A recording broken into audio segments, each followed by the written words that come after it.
Streamlabs alert. Streamlabs desktop. Document. Button. Link to visual novel row 1 column 2 of 3. Stream document. Button. Link to Anastasia X. Grade column 3. Anastasia X. Document. Button. Link to visual novel row 1. Streamlabs. Link to visual novel. Link to visual novel.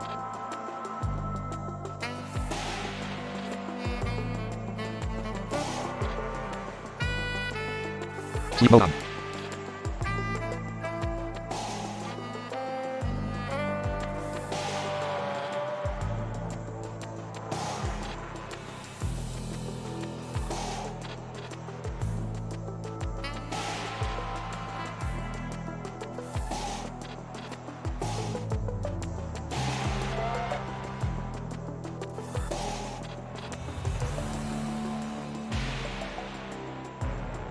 Start, menu, quit, quit, menu, quit, menu.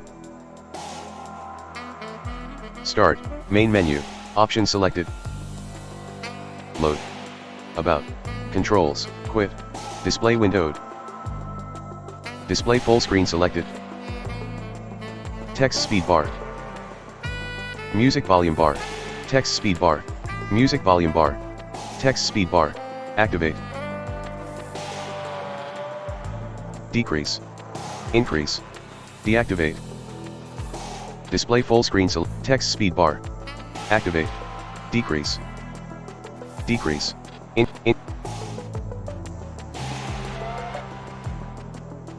Deactivate.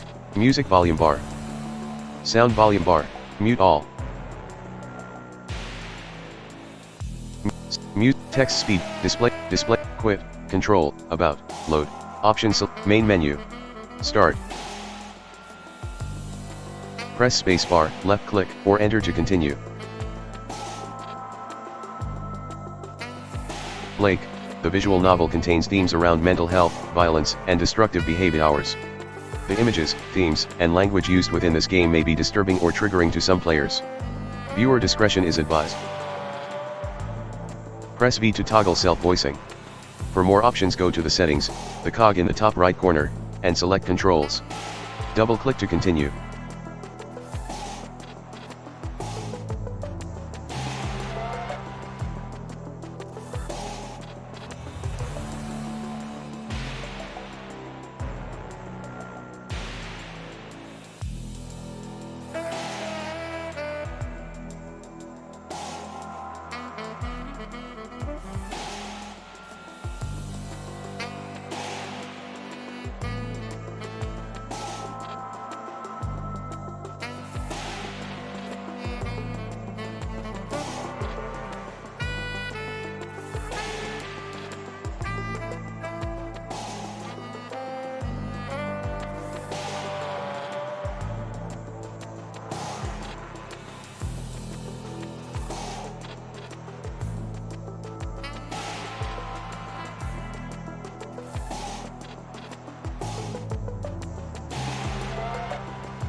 Settings.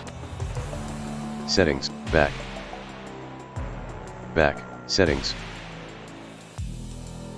The screen is black. Settings, back. The screen is black.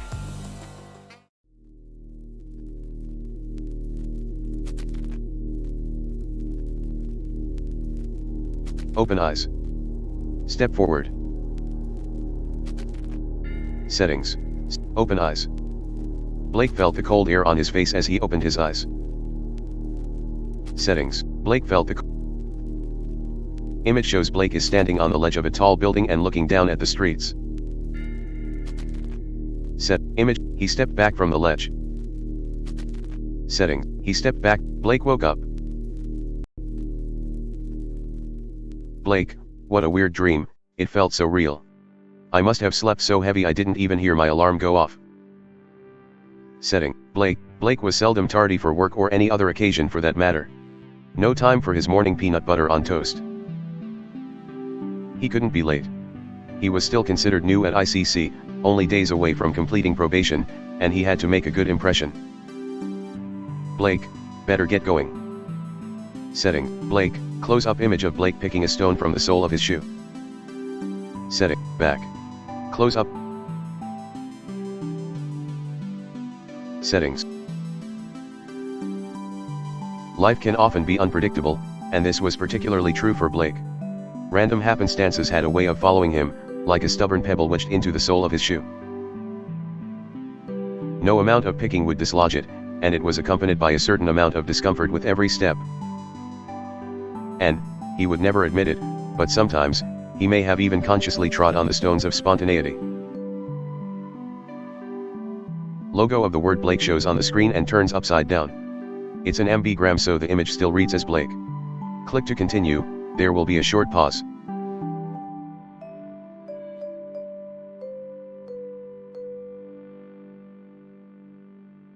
On a daily basis, Blake's colleagues at ICC would bicker over the best immersive gaming experience of the year, brag about their newest techie purchases, and speculate on who would next meet their demise on the popular, weekly e-screen installment of Fixing Good.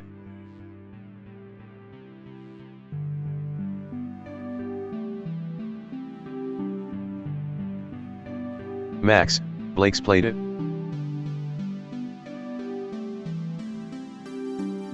Max's eyes suddenly popped up from behind the top of the computer screen.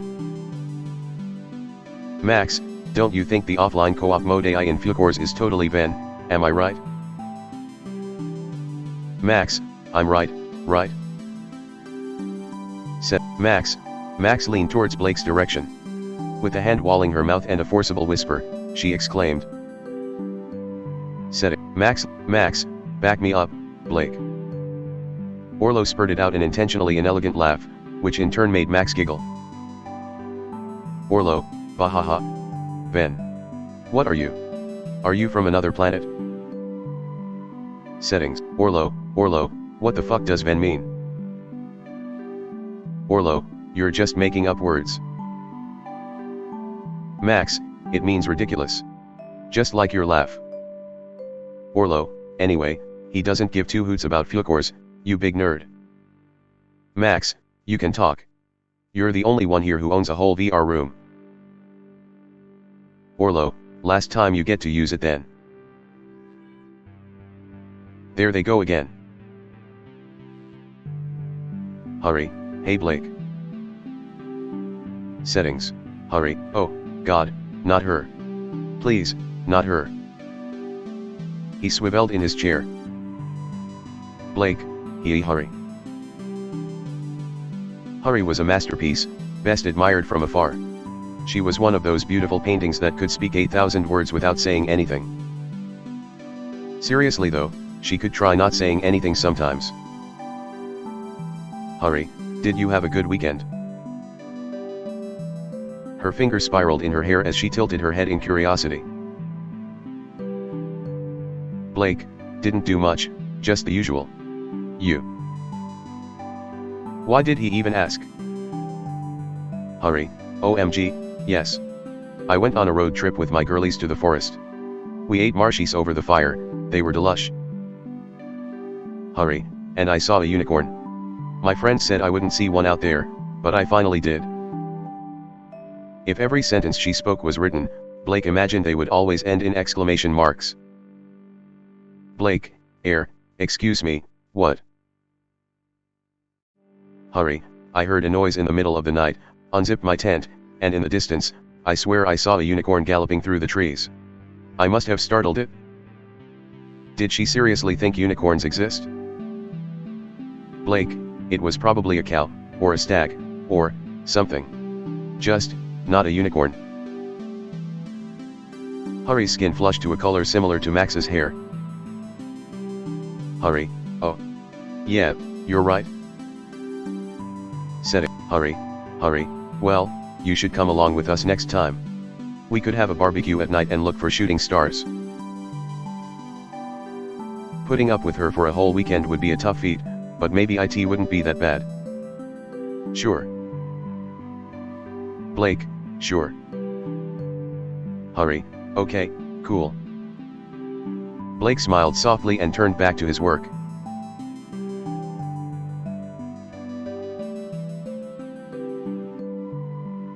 Resume playing. Resume playing. Blake smiled softly and turned back to his work. A giggle sang from Hurry as she headed back to her female colleagues with a small skip in her step, eager to tell them about the conversation. A slender figure hovered beside Blake's desk. It was the junior tech expert, Lee. ICC snapped him up before he could throw his graduation hat in the air. No one knew what Lee's forename was.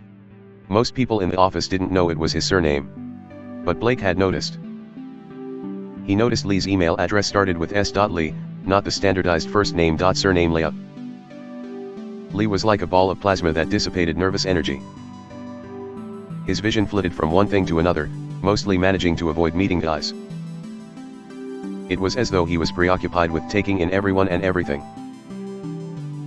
He displayed anxious head twitches after every sentence, but his voice wore a friendly and happy tone. Most of the time, he was elusive and hardly ever spotted around the office, or maybe the word noticed was more apt. Lee, hey Blake. Lee held a smile, his eyes scoured over Blake's desk space.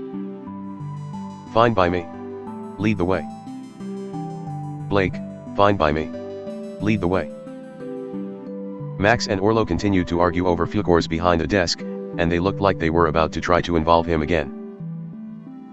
Now Blake had an excuse to slip away from the office debate and abstain from choosing sides. Well, hello there, Mr. O'Gartley. How's things? Going well, I hope. Ryan was Chief Operating Officer at ICC. Whenever Blake saw her in the office, she was usually rushing around on urgent business. To be in her position within one of, if not, the world's leading tech firm, meant she had to be extremely efficient. Although Blake had been working there for a while, he hadn't talked to Ryan much. It was always brief pleasantries and small talk, so he was taken aback when she said his name. They weren't on first name terms yet. Blake, all good, thanks. I've been told Mr. Gourdane wants to see me about something. Is he he should be back any minute. Setting, back. This is kind of embarrassing, but I've been meaning to have a get-to-know-you chat. Settings, back. He should be back any minute. Settings, back. Back, settings, back. Blake, all good, thanks.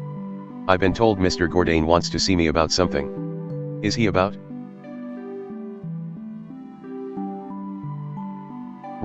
He should be back any minute. This is kind of embarrassing, but I've been meaning to have a get-to-know-you chat.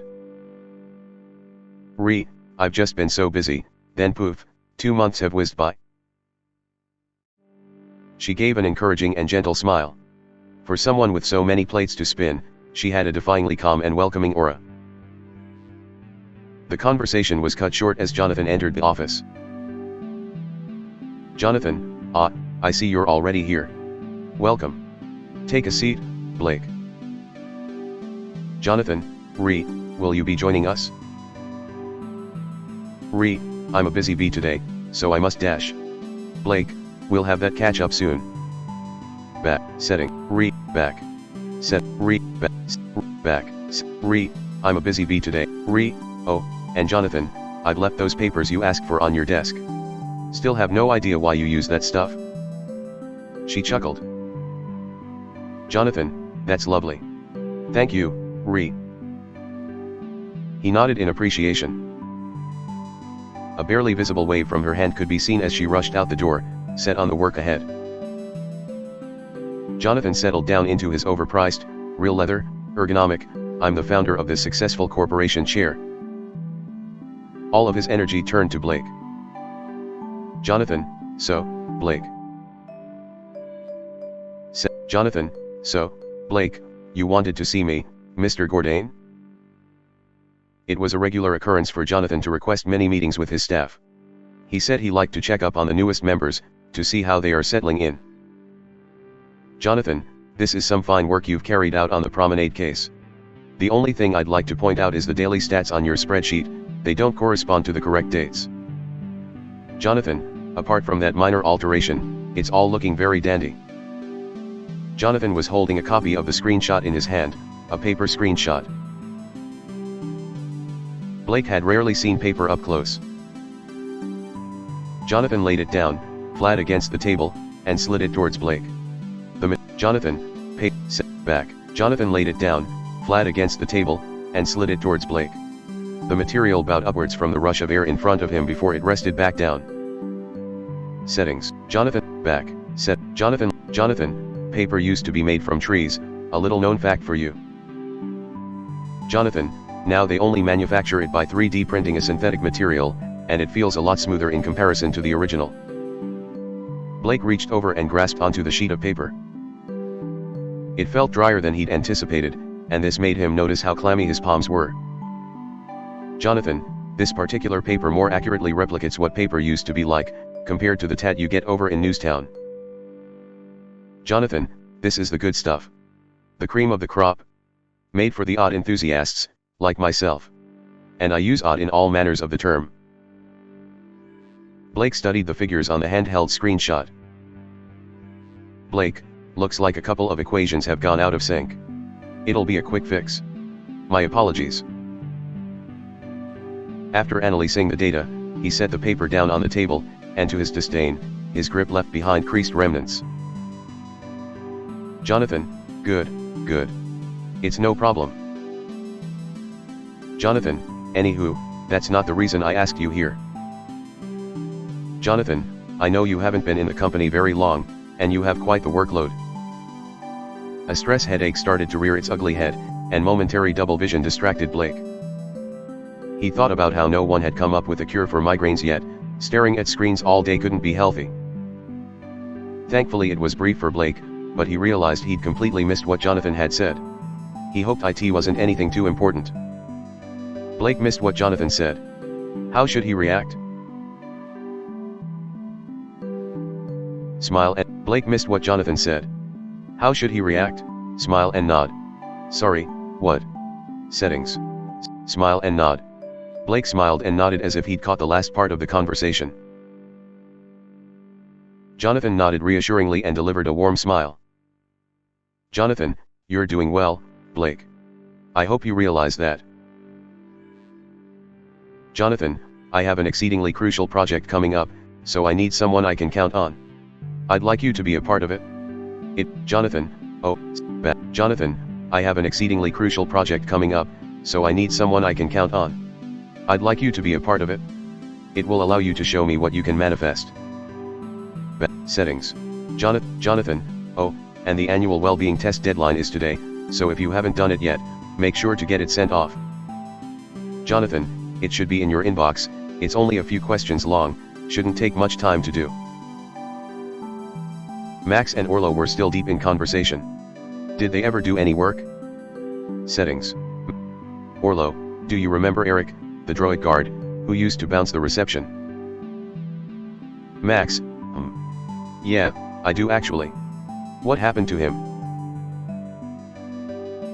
Orlo, I heard they keep him in a big bag in the room behind the front desk. Max, really? Orlo, yeah, he was sacked. Max, oh man, I fell for that one. I wonder what actually happened to him though. A notification popped up on Blake's screen. One new email. Blake, I should probably do the well-being test.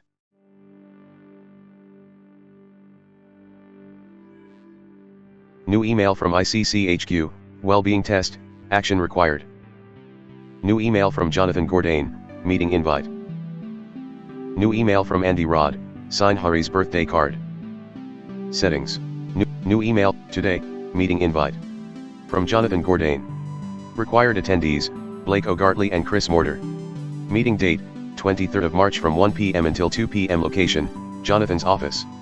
Subject, blank space. Meeting notes, to discuss a new project I'm assigning to you both. I ask of you, kindly, not to mention this project to any of your colleagues. Accept. Decline. Accept. New email from ICCHQ, well-being test, action required. New email from Andy Rod, sign Hari's birthday card. Settings, sign Hari's birthday card. From, Andy Rod. Email contents, it's Hari's birthday in less than 2 weeks. Please make sure that you sign her e-card. Accept selected. Write a message for Hari's birthday card. To Hari. To Milton. Don't write a name. Settings. Don't, to Hari. Happy birthday. My condolences. HB. Settings. HB. My condolences.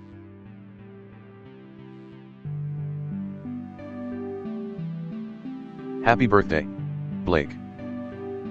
Sam XXX. X. Sam XXX. Blake. Sam XXX. X. Settings. X. Sam XXX.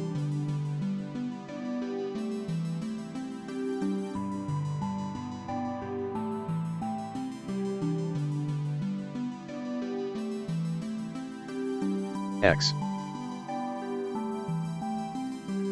Your message has been added to Hari's birthday card.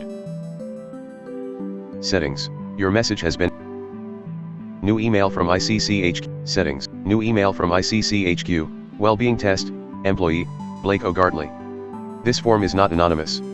All information is secure and shared only with ICC's specialist department for the use of monitoring all ICC staff's well-being. Support may be offered to tailor to your needs at work. Settings. Well-being. Settings. Back. Settings. 1. How are you feeling today, Blake? Great. Good. Okay. Not okay. Terrible. Settings. Not okay. 2. Out of the following fears, which do you relate to the most right now? Failure at my job. Struggling to pay my bills. Struggling to pay my bills. Struggling to pay my bills.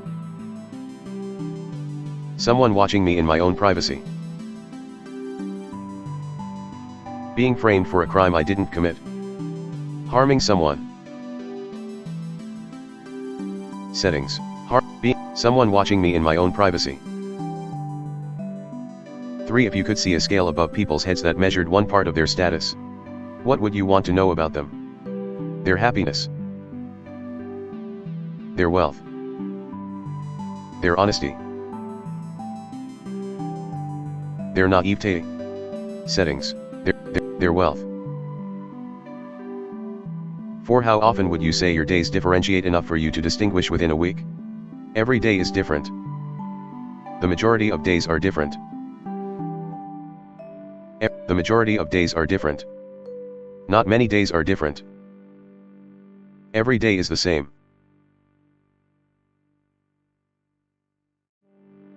Well-being test, employee, Blake O'Gartley. Result, work harder and you'll be less distracted.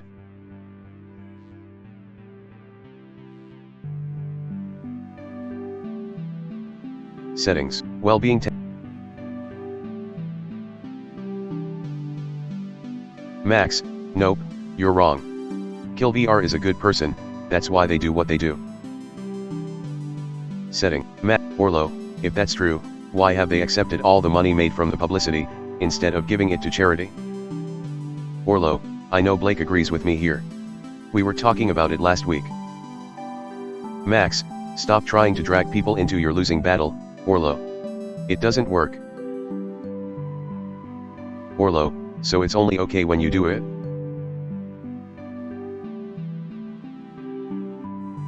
Agree. Agree with Orlo that Kill VR is not a good person. Ignore them and look busy. Ask them if they ever stop arguing. Agree with Orlo that Kill VR is not a good person. Ignore them and look busy. Agree, Blake, I agree with Orlo, actually. Max let out a huff and rolled her eyes. Max.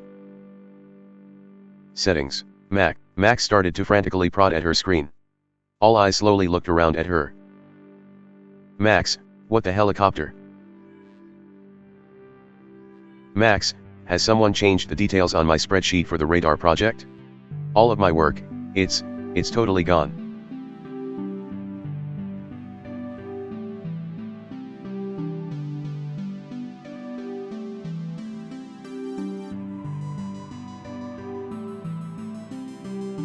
Max, Orlo, this isn't one of your pranks, is it?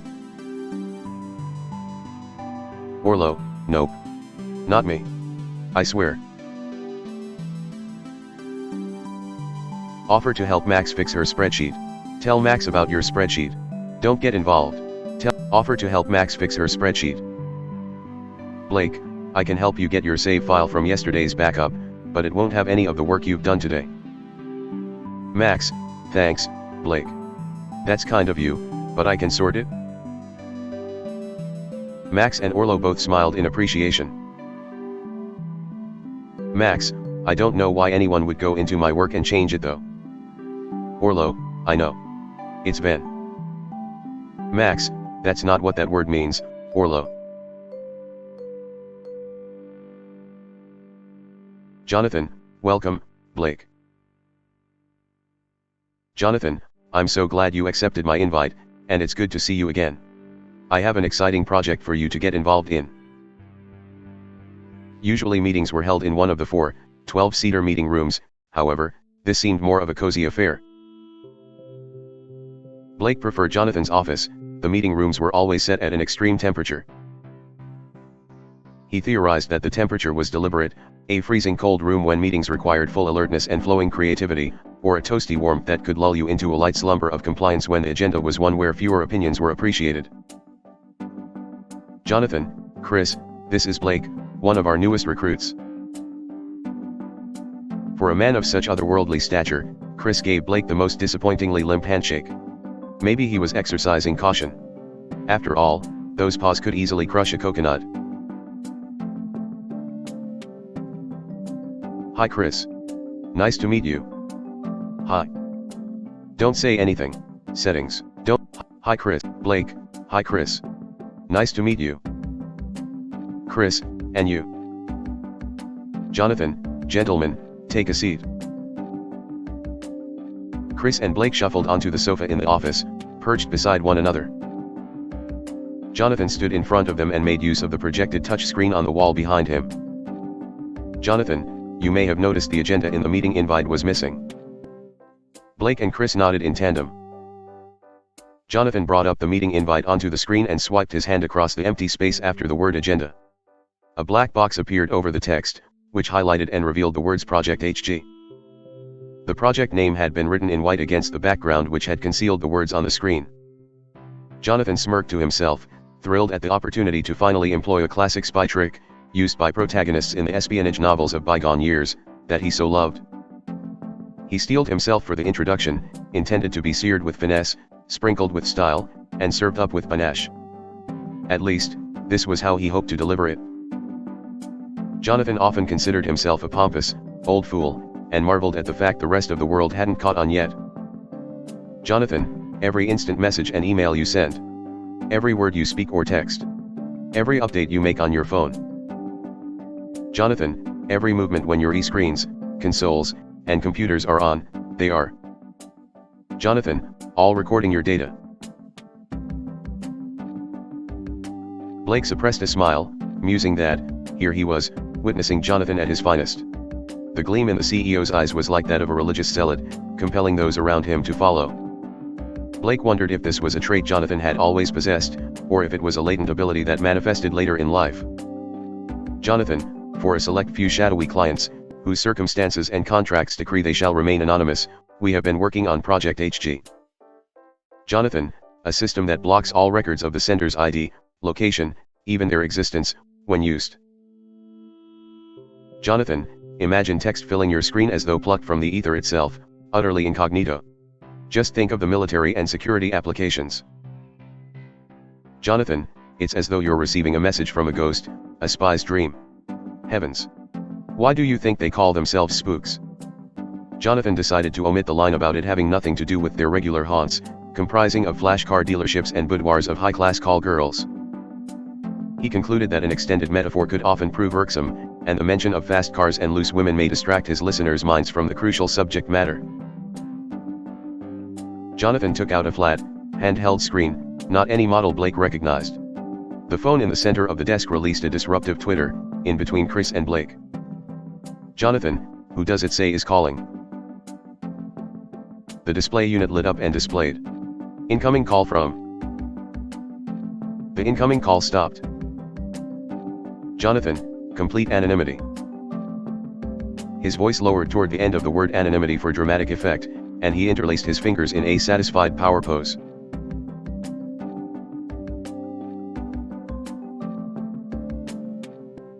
Blake could only hope that one day he'd be able to captivate an audience with such a passionate verve.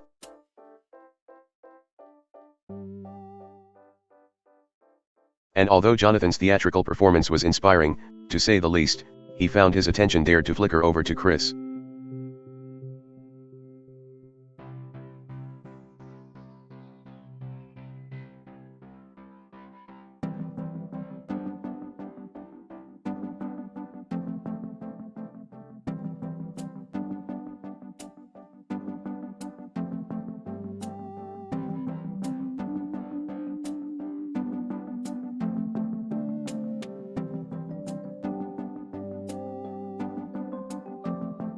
Once Blake had noted Chris's inelegant idiosyncrasies out of the corner of his eye, he couldn't help monitoring him periodically throughout the meeting. Chris's left hand was placed on the smooth, black, meeting room table in a fist, whilst the right held an obsolete and unusually large E-pen, positioned as if to note something down, but not accompanied by a tablet. The feeling of Chris's gaze twitching over him, along with an uncomfortably blank expression, caused an uneasiness to slither through Blake. Jonathan, primarily, the HG device is advanced crypto processing software. Jonathan, we collated feedback from our clients, and the results showed that they desired software that solely connects to the HG device, rendering it incompatible with any other hardware. Jonathan, this means the software is highly, if not completely, secure from interception and piracy. Jonathan, there are currently two types of HG, the flat tablet, and the touchboard tablet. Jonathan showed them the sleek black tablet. The touchboard slid out from underneath the screen with a satisfyingly smooth click into position.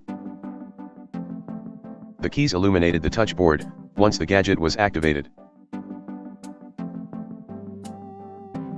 Blake, so, if I send a message to someone who has the device, how does that work? Jonathan, good question, Blake. You cannot send a direct message to someone who has an HG device, unless they have initiated conversation because there is no number to identify the user with.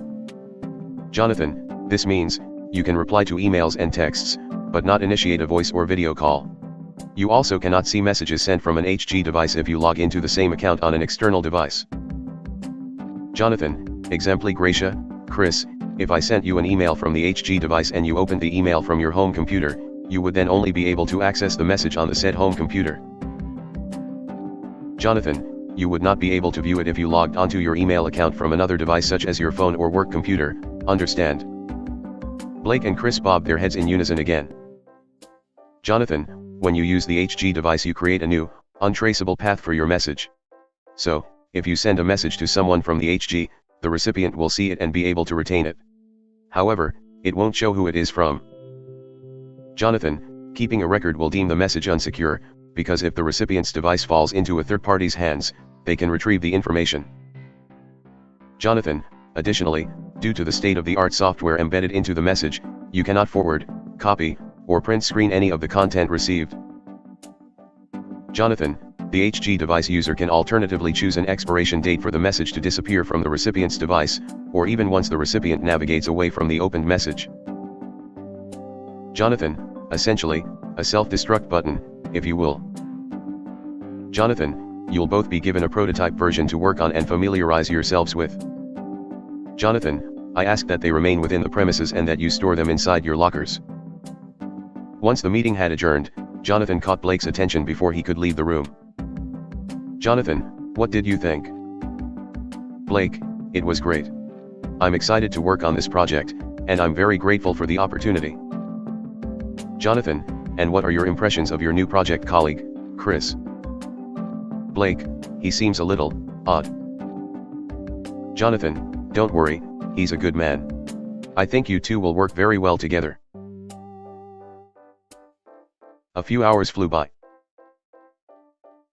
Blake swore he felt the vibrations from the floor and up through his chair, as the foot-stomps came closer to his desk. Stomp. The screen vibrates as Chris gets closer.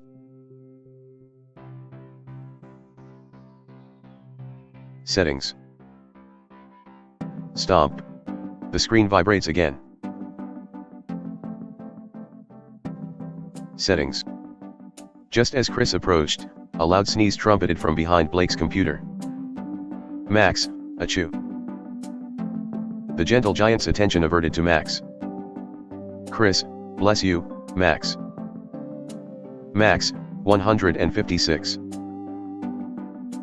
Orlo, what are you on about? Orlo always piped up whenever Max said something. It was like they had a mutual agreement that they were a duo. Chris stood motionless and bewildered. Max, a wise man once told me to count my blessings. An expression of smugness took over Max's face. In her mind she saw her audience erupt into laughter. Back in reality, there was a mental facepalm and weak chuckle from the surrounding desks apart from Chris, who still looked baffled by the whole encounter. He was unfamiliar with this part of the office, he rarely had a reason to be there. Chris, I think you dropped this in the meeting room. The bass of the giant's voice reverberated in Blake's chest as he handed over Blake's keycard. Such an awkward, unnatural-looking smile. It must be forced. Still, Jonathan wanted him to give Chris the benefit of the doubt. Blake, thanks. Blake gave him a friendly smile and a nod. Chris stayed put, lingering momentarily, as if unsure about something, then took his leave. Max watched in awe as the Gigantor trudged back to the second floor. Max, how did he know my name? Orlo, geez, the size of that man. Orlo, he could probably rip your head clean off your shoulders, if he wanted to. Orlo, and I bet he's an absolute beast in the bedroom. He playfully wiggled his eyebrows at Max. Max, SHH, knock it off, Orlo. Orlo, maybe we should invite him out for drinks tonight, seeing as it's Friday and we hardly know the guy. Could be an interesting man underneath all that beefy muscle. Max, if you carry on talking about him like he's a piece of meat, I'm going to start some beef with you. Orlo, as if you would. We all know that you're a coward. Max, come on then, show me what you've got. Make your move. Oh, God. They were back on the puns. Terrible ones at that. Although it could be distracting on occasions, Blake enjoyed the breaks from figures and processes. He was grateful to be around friendly colleagues in his work life. They were almost like a family to him, in a strange way. Orlo, enough with this bullshit. Orlo, Blake, you in for drinks at Saucy Mama's tonight too? Yeah, sure. Lie, I'm busy. Settings. Yeah, Blake, go on then, I'll come along. He decided it would be a good idea to get out for the night and maybe take some time to get to know his colleagues a little better. Saucy Mama's was primarily a burger joint which served as a cafe by day and transformed into a bar by night. Settings. Saucy, famous for their pies, creams, cocktails, and the energetic, skimpy outfitted cookies. Cookies was just another term they used for the chiseled, model-like servers. They were a mixture of humans and droids, but each had been chosen to work there due to their almost unnatural perfection. For somewhere that sounded hectic, it had a laid-back atmosphere. Maybe this was because everyone was hypnotized by the Barisk shows. Blake had a couple of drinks and enjoyed the chatter amongst the group. Who would you like to get to know? Go home. Hurry. Lee. Chris. Orlo.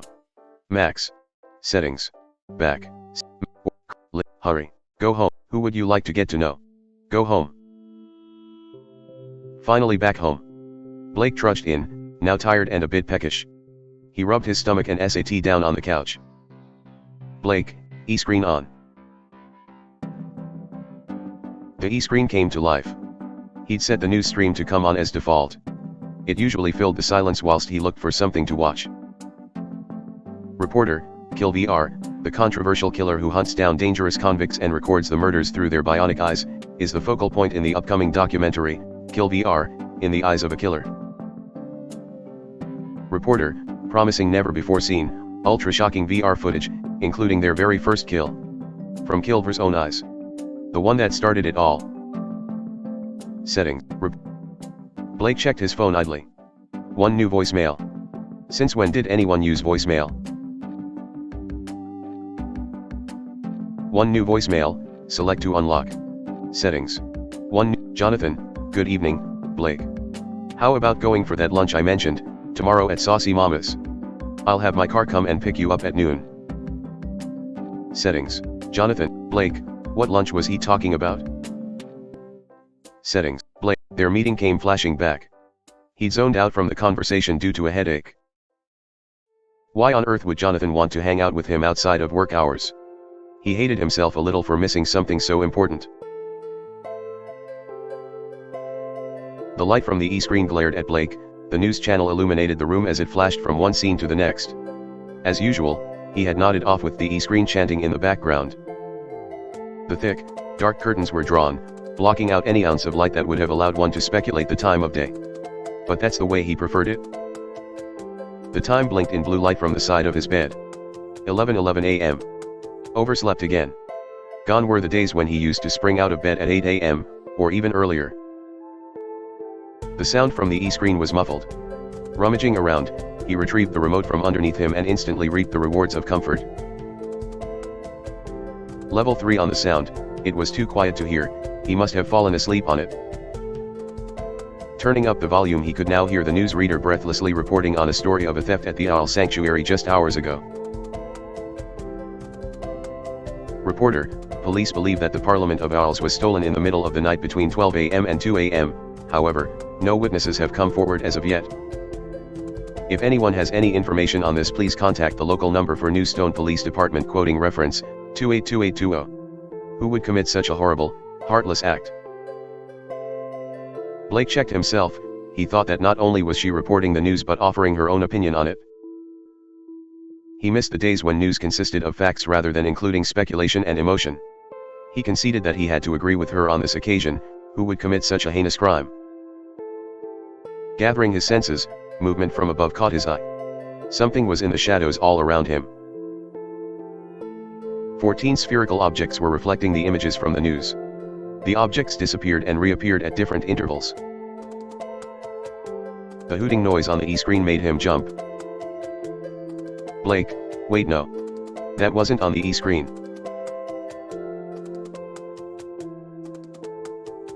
Seven owls can be seen in Blake's bedroom.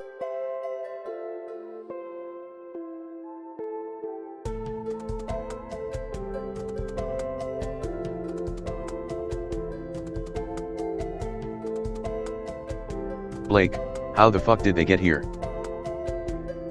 Was someone pulling a prank? He quickly checked the flat to make sure there were no uninvited guests, apart from the owls. What was he going to do? How could he make this right? It was his phone. Jonathan's car was here to pick him up. Blake, oh fuck. Blake, fuck, fuck, fuck. Blake, fuck. He rushed around getting ready. The owl problem would have to wait a little longer.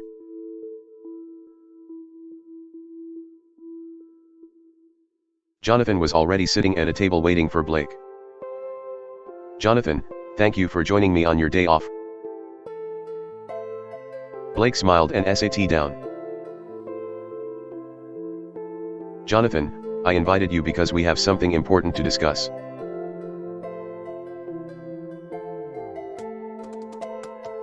Jonathan, something I should have made you aware of earlier. I just hadn't found the right time.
Settings. Jonathan, something I should have made you aware of earlier. I just hadn't found the right time. Jonathan exuded a film noir aesthetic, but of course, no one but him even knew what that was. For the man who was the face of the future, he loved to live in the past. The server appeared and Jonathan bided his time. Jonathan, put our order on my tab, it's Mr. Gourdain. Setting. Jonathan, I'll have a bottle of Bluebeard. Blake, make that too.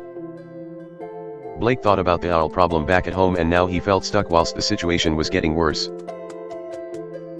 Cookie, 2 Bluebeards coming up. The server prodded her tablet before sauntering off. Jonathan looked curious. Like he was scrutinizing a puzzle for its solution. Jonathan, what is it? You're troubled, might I be able to help you? Blake shot a furtive glance around the restaurant. Satisfied that there were no eavesdroppers present, he continued in a lowered voice. I got drunk and think I stole some owls. Someone broke into my flat. Settings. Someone broke into my flat. Blake, someone broke into my flat last night. Jonathan, oh my. What happened? Did they take anything?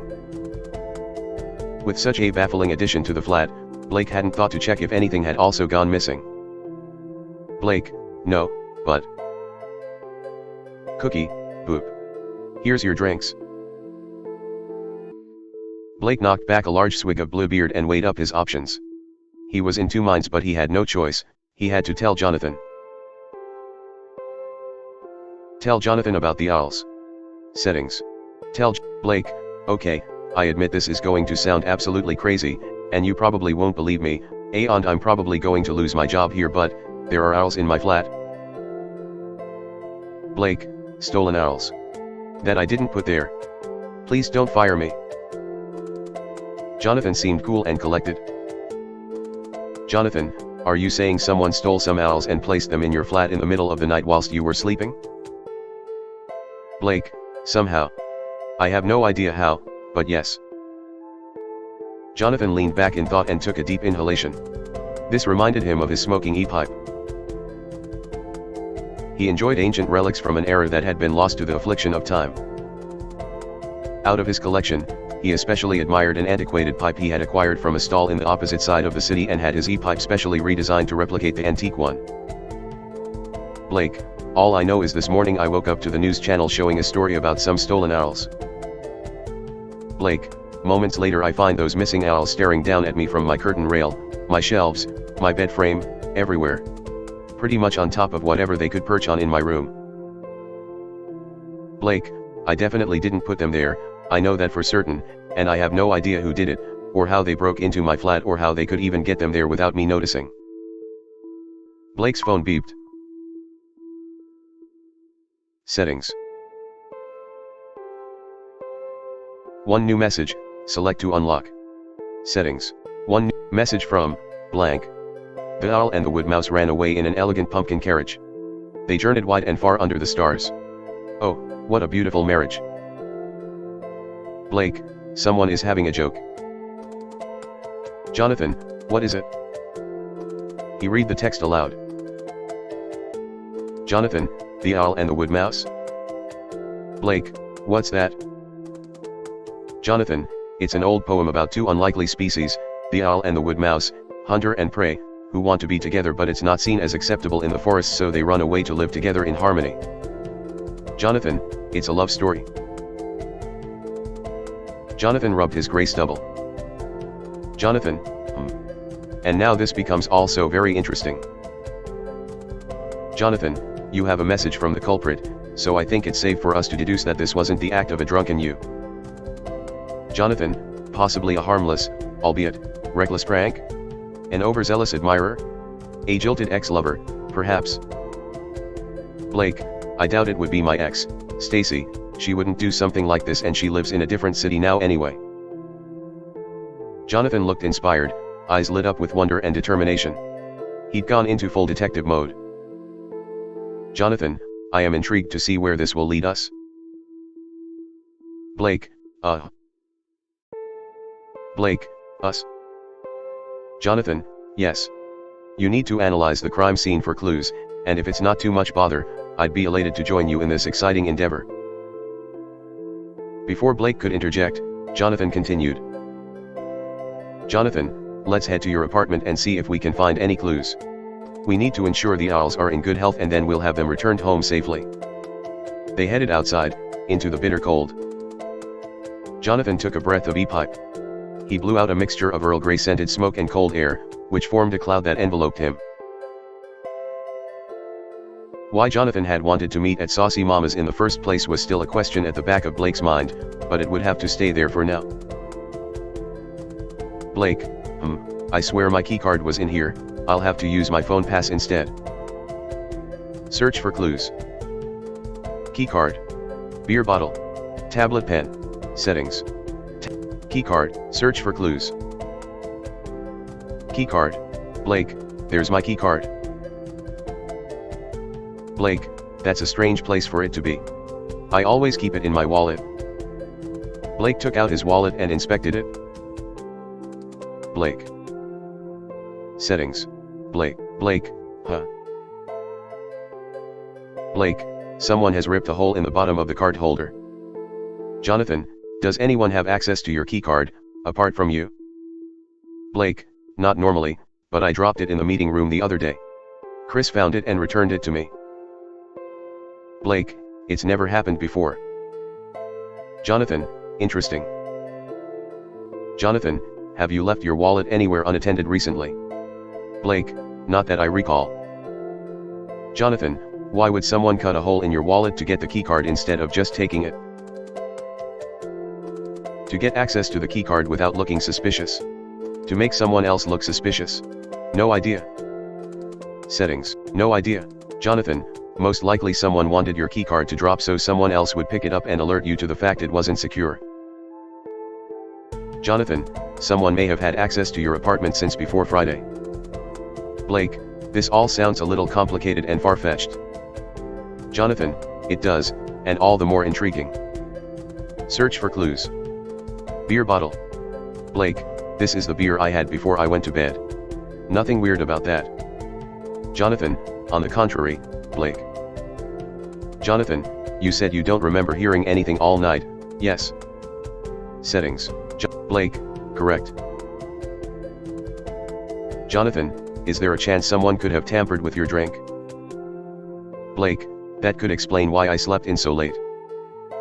Blake looked startled and horrified. Then gave the drink a sniff. Jonathan, you wouldn't necessarily smell or taste it, but let's move on for now. Blake, hold on a minute, you just said I might have been drugged.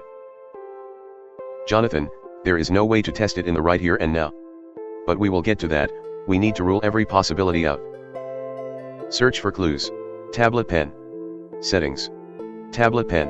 On the floor was a tablet pen.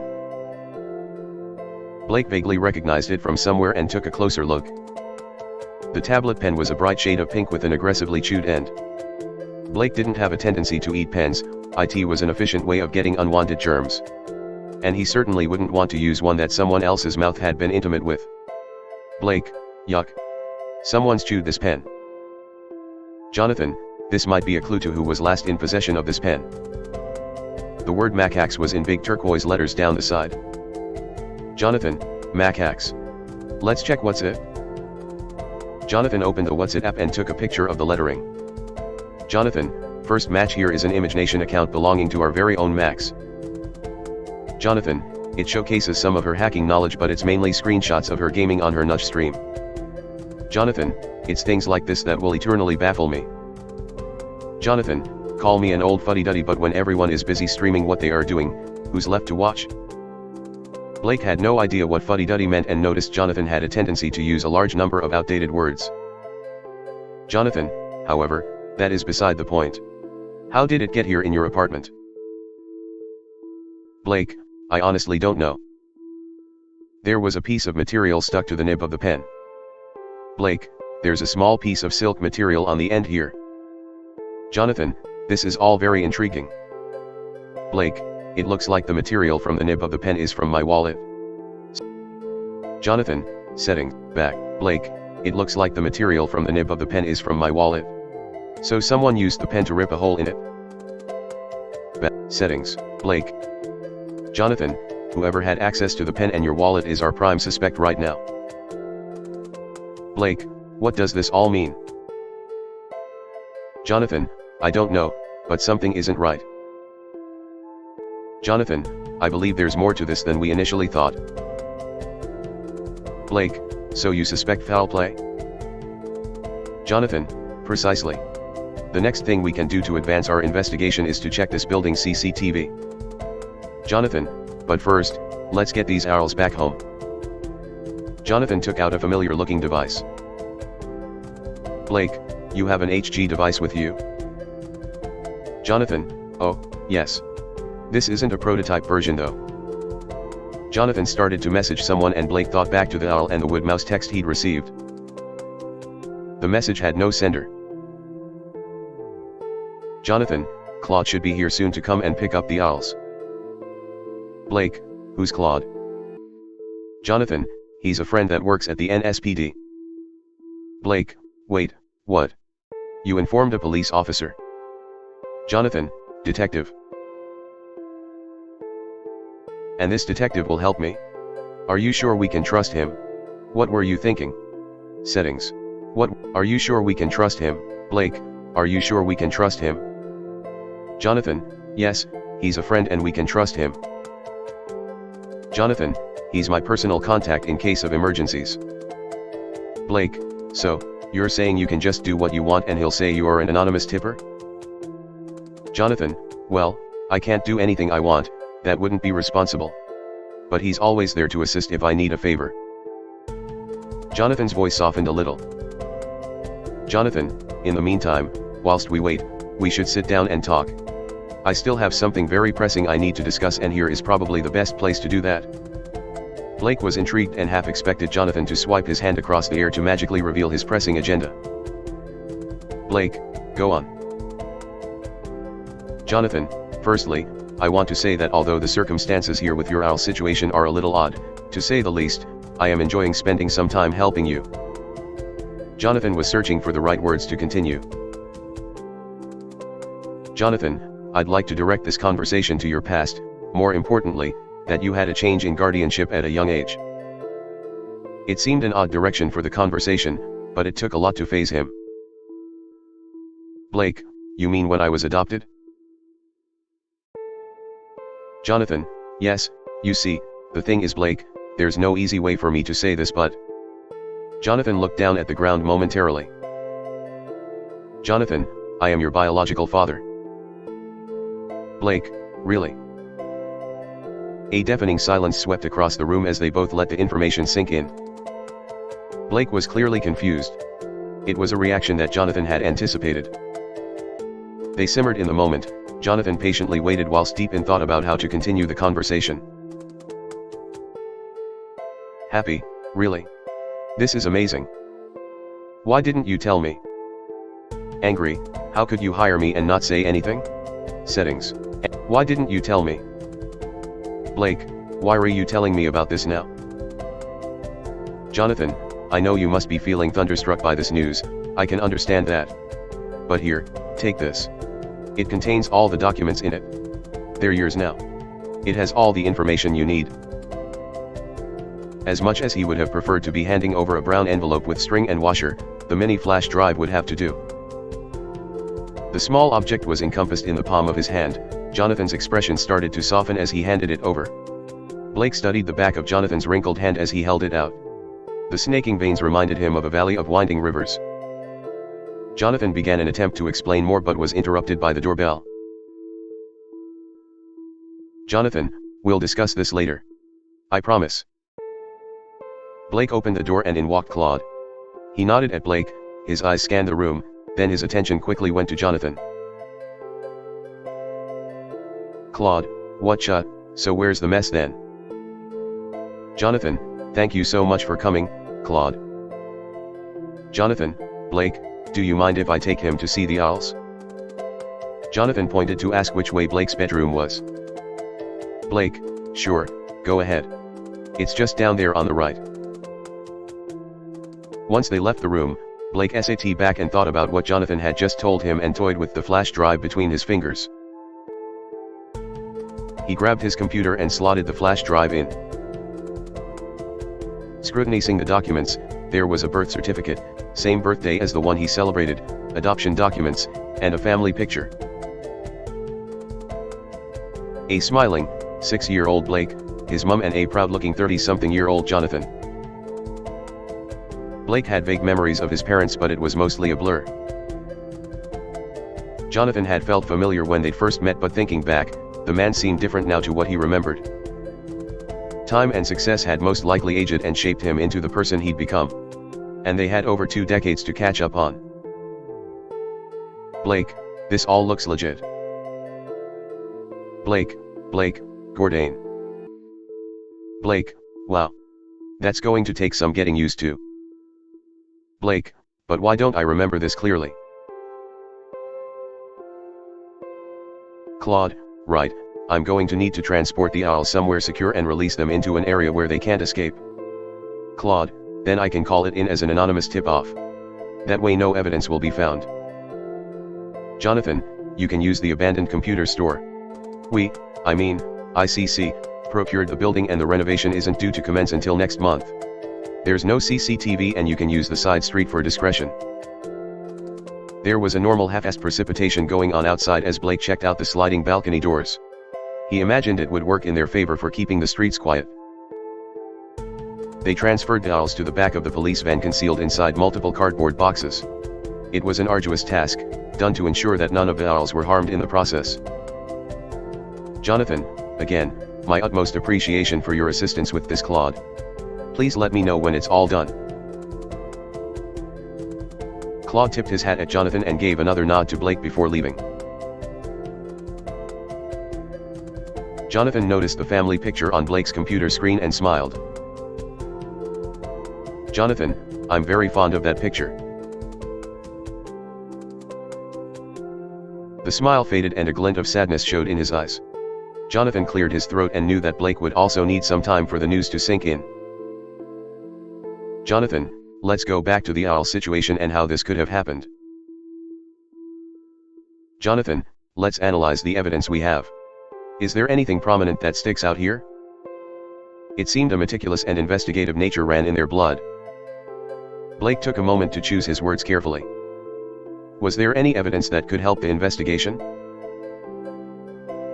The sender's name was blank on the text. It was you, wasn't it? Settings. Blake, the sender's name on the text I got was blank, which means it was someone with access to the HG device. Jonathan, well, this is very strange, and news to me. I can imagine this may make me look like a suspect, however, I can assure you it wasn't me. Jonathan, for now, you will have to take my word for it. Jonathan, there's another way I may be able to help you shed some light on the culprit. Jonathan, I'll pick you up tomorrow and we'll check your apartment's security footage. Jonathan, try to get some rest. Blake had a moment to take in his surroundings and let out a big breath. Blake, phew. He decided to go survey the damage in the bedroom. Feathers were everywhere. And bird shit, just like he had predicted. He clicked on the news channel and started to scrub. It was more difficult to clean than anticipated. Nothing on the news about the owls yet, but it was too soon. He'd have to bag up these feathers tight, or maybe make a pillow out of them. Room cleaned. He could finally rest. The screen is black.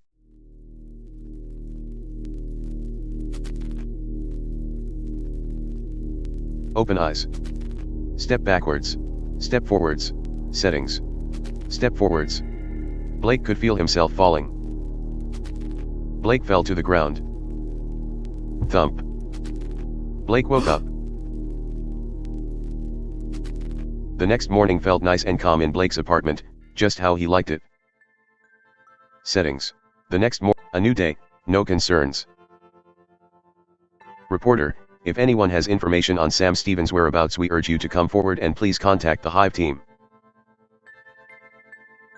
The news finally switched to what he had been waiting for. Reporter, and some good news today.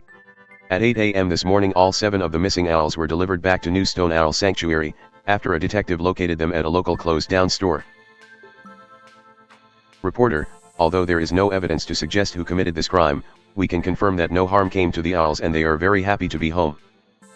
Blake, some good news for once. The clip of the reporter outside the building cut to a montage of cute owls accompanied by a silky-voiced male narrator telling his audience which owls are close buddies and how they like to spend their spare time. The report finished up with the request for donations. It was clear the Owl Sanctuary was making the most of this opportunity to promote. Blake's phone rang. Settings. Resume playing. Main menu. Option selected. Load. Option selected. Save. Resume playing. Main menu. Options. Load. Save selected.